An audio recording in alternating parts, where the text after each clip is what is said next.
Ayun mga kabisik, pinuputulan natin yung bangyero. So ayun, sobrang init ng panahon.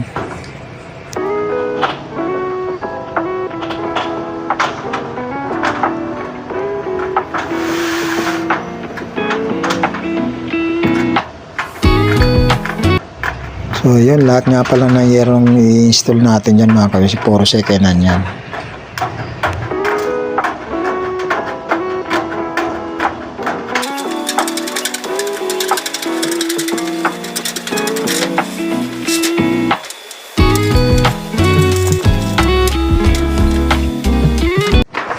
So yun, yung mga pinutol natin mga kabisik, yan dyan muna inuna natin yung pandulo.